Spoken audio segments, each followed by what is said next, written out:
Once upon a time, long ago in the land of Israel, there was a king named David who ruled the people with courage and faith. King David loved God with all his heart, and he had many sons. One of his sons was named Solomon. Now Solomon wasn't the strongest or the oldest of David's children, but God had a special plan for him. Before King David grew old, he told Solomon, "My son, you will be the next king of Israel. Always follow God's ways and trust him in everything you do." Solomon loved his father, and after David passed away, Solomon became the king of Israel, just as God had planned. One night, not long after Solomon became king, something amazing happened. As Solomon slept, God appeared to him in a dream. "Ask for whatever you want, Solomon, and I will give it to you," God said. Now, Solomon could have asked for anything, riches, power, or victory over his enemies. But Solomon was humble, and he wanted to be a good king for the people. So he said to God, "Lord, I am young, and I don't know how to be a great king yet. Please give me wisdom to know what is right and how to lead your people well." God was very pleased with Solomon's request. "Because you asked for wisdom instead of riches or a long life, I will give you wisdom greater than anyone who has ever lived.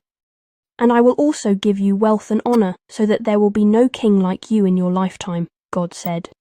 When Solomon woke up, he knew that God had blessed him with the wisdom to rule Israel. Soon after, Solomon's wisdom was put to the test. One day, two women came to King Solomon's court with a very strange and sad problem. They were both mothers who lived in the same house, and each had a baby. But something terrible had happened. One of the babies had died in the night, and now both women claimed that the living baby was theirs. The first woman said, "This woman's baby died during the night, and while I was sleeping, she took my baby and left her own beside me. Now she's claiming my baby is hers." The second woman cried out, "No, the living baby is mine. The dead one is hers." It was a very tricky problem. How could Solomon know who the real mother was? Everyone in the court waited to see how the king would solve this problem. Solomon thought for a moment, and then he said something that shocked everyone. "Bring me a sword," he commanded. A guard brought a sword to the king. Solomon looked at the two women and said, "Since you both claim the baby, I will divide the child in two, and each of you will have half." The first woman gasped, "No, my lord, please give the baby to her. Do not harm the child." But the second woman said, "Go ahead, cut him in two. If I can't have him, neither can she." Solomon immediately knew who the real mother was. "Do not harm the child," he said. "Give the baby to the first woman. She is the true mother." The people marveled at Solomon's wisdom.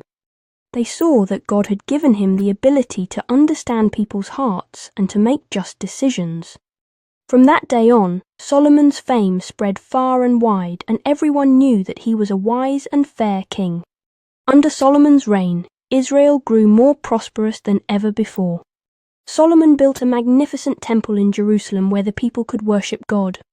The temple was made of the finest stone and gold, and it became the center of worship for the Israelites. Solomon's kingdom was peaceful, and he made treaties with other nations. His wisdom was so great that rulers and kings from all over the world came to visit him and hear his wise teachings. One famous visitor was the Queen of Sheba. She had heard about Solomon's wisdom and travelled a long way to see if the stories were true.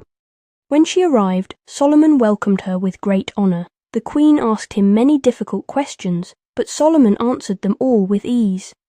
She was amazed by his wisdom, the beauty of his palace, and the way he ruled his people with such fairness. The Queen of Sheba said to Solomon, "The reports I heard in my country were true.